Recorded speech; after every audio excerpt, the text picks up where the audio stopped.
Good afternoon, class. Please stand up for our prayer. Cardi, can you lead our prayer? In the name of the Father, the Son, and the Holy Spirit. Amen. Again, good afternoon, grade 6 Marisha. How are you today? Oh, nice to hear that. Now, let's check your attendance. Just say your idol's name if your name is called Kira, Christine, Samantha, Andrea, Kendra, Lemar, Cardi. Very good. Give yourself 3 claps because all of you are here today. Now, if you can remember, what are our classroom rules? First, listen carefully. Second, sit properly. Third, raise your right hand. And last, be honest and respect each other. Very good. Yesterday, I gave you an assignment, right? Okay, let us check your assignment. Okay, number 1, what is market? Yes, Samantha? Okay, very good. Number 2, what is product? Yes, Lamar? Very good. Product is anything or goods that can be offered in a market. Very good. Okay, before we start, let's have a recap muna. No grade pa kayo, may naalala ba kayo tungkol sa repairing? Okay, sige nga, Lamar, what is repairing? Okay, very good. And when you are repairing, are you following the safety procedure? Yes, Cardi? Okay, very good.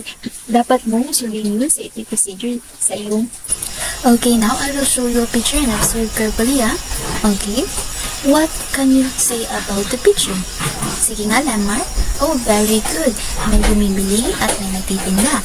And what are sold and bought in the market? Ano ba yung nabibili sa market at nabibenta? Very good, Samantha.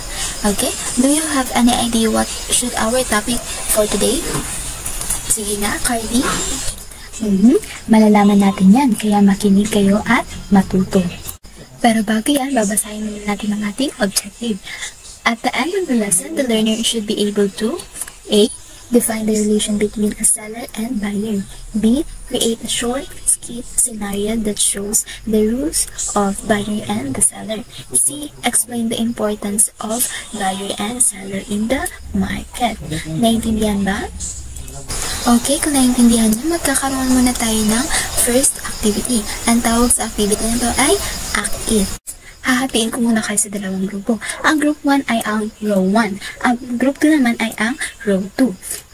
For your instruction, discuss and list at least 3 situations in which group member have served as buyer. Yan ay ang sa group 1.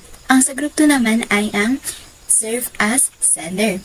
Halimbawa na lang sa group 1, purchasing item like snacks, clothes, or gadget. Kumbaga, mag-provide lang kayo ng sentence na nagpapakita or nagsasabi na kayo ay buyer. Samantalang sa group 2 naman ay ang nagsaserve kayo as a seller. Halimbawa, selling items at a garage sale or online marketplace. So, ang sentence na i-provide niya is, I sold my old textbook online. Naintindihan ba? Okay, maaari niyo nang gawin ang inyong gawain. Bibigyan ko lamang kayo ng 5 minuto para tapusin yan. Tapos na ba ang lahat? Sige nga, group 1, maaari niyo nang ipresenta ang inyong ginawa. Magaling, bigyan ng 3 palakpak ang group 1. Ang present nila is yung paying for services such as haircuts, transportation, or online subscriptions. Very good. Sa group 2 naman, maaari nang ipresenta ang inyong ginawa. Okay, very good. Ang sa group 2, ang present nila is running a small business or participating in a school fundraiser. Okay, very good. Dahil lahat kayo ay nakagawa ng tama. Okay, now I have a question. What do you usually buy during recess or lunch break? Ano ba yung palagi niyong binibili kapag recess o kaya lunch break? Sige nga, Lamar, ano yung binibili mo? Snacks. How about you, Samantha? Pag lunch break? Pastel. Okay, when you are buying, what do you pay more attention to? The quality or the price? Sige nga, Samantha, sa'yo, ano yung mas pinagtutuunan mo ng pansin? Ang quality or ang price? Kay Samantha daw, mas pinagtutuunan niya ng pansin ay ang price. How about you, Lamar? Ano pinagtutuunan ng pansin mo when you are buying?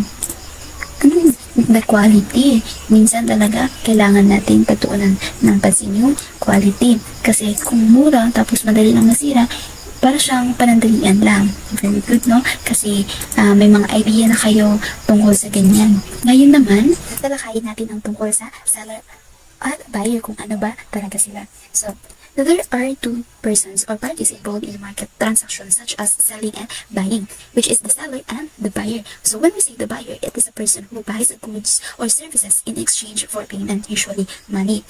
A buyer is also called consumers because he or she consume or use what they buy.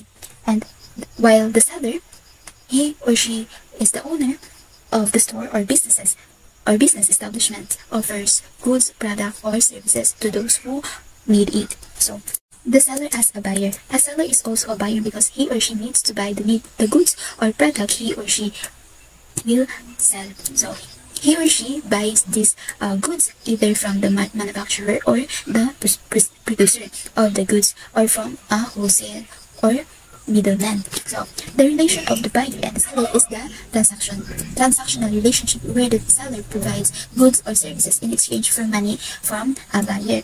Okay, naintindihan ba? Ngayon, kung naintindihan, ay magkakaroon tayo ng ikalawang gawain, activity 2. Ang tawag dito ay make a scene. So, ang direction ng activity na ito ay create a short skit where one group member takes on a role of the buyer and other takes on a role of the seller. So the sketch should involve a transaction and emphasize the responsibilities of each party. So for example, the canteen exchange. So may character dito na si Emma as a buyer, si Ryan as a seller. Conversation na nila kung paano ni seller, which is ni Ryan, i-sell ang or i-cater ang kanyang customer. Naintindihan ba? So, bibigyan ko naman kayo ng 5 minuto para mag-prepare at 2 minuto para i-presenta ang inyong gawain. Tapos na ba ang lahat? Sige. Presenter 1, maaari nyo i-present ang inyong mga ginawa. Very good. Palakpakan naman natin ang unang presenter. Ang presenter na is the cafeteria purchase. Presenter number 2, maaari nyo i-present ang inyong ginawa. Okay, very good. Ang pinsan nila ay ang the lunchtime transaction. Pinakita ni Emilia at ni John Lloyd ang kanilang the lunchtime transaction. How about the presenter number 3? Okay, very good. Bigyan natin ng tatlong palakpak ang presenter number 3. Ang pinsan nila ay ang the snacks stand encounter. Very good, no? At lahat kayo ay nakinig at alam maayos ang inyong mga gawain. Ngayon naman, may tatanong si teacher. In what way you can express the importance of the seller and the buyer in the marketplace? Paano mo ba ma-express ang importansya ng seller at saka buyer sa marketplace? Very good, Lemar. Dahil kung wala ang buyer, wala ang seller, ay hindi tayo makakabili ng kailangan natin sa marketplace. How about the buyer? Very good. Very good, Samantha, dahil kundi dahil kay buyer, hindi magkakaroon o hindi mababawi ng seller ang kanyang kita. Very good. Ngayon naman ay magkakaroon tayo ng assessment. Kung talagang nakinig kayo kay teacher, ay masasagutan niyo ito. Sa task 1 direction, write the word agree on the line if the statement is correct and write the word disagree if the statement is incorrect. So, sa task 2 naman ay identify whether the following defines a seller or a buyer. Write S if it is a seller and write B if it is a buyer. Naiintindihan ba? Bigyan ko lamang kayo ng 5 minuto para sagutan niyong assessment. Tapos na bang lahat? Maaari nang ipasa sa harapan at ako na ang magwawasto nito mamaya. Bago tayo magtapos sa ating klase, ay mag-iiwan muna ako ng assignment. Ang assignment na ito ay ipapasa bukas. Kopyahin ito sa assignment notebook at ipasa bukas. Tapos na bang kopyahin ang assignment? Sige, tumayo na kayo at paalam! Maaari na kayong lumabas. Goodbye. See you tomorrow.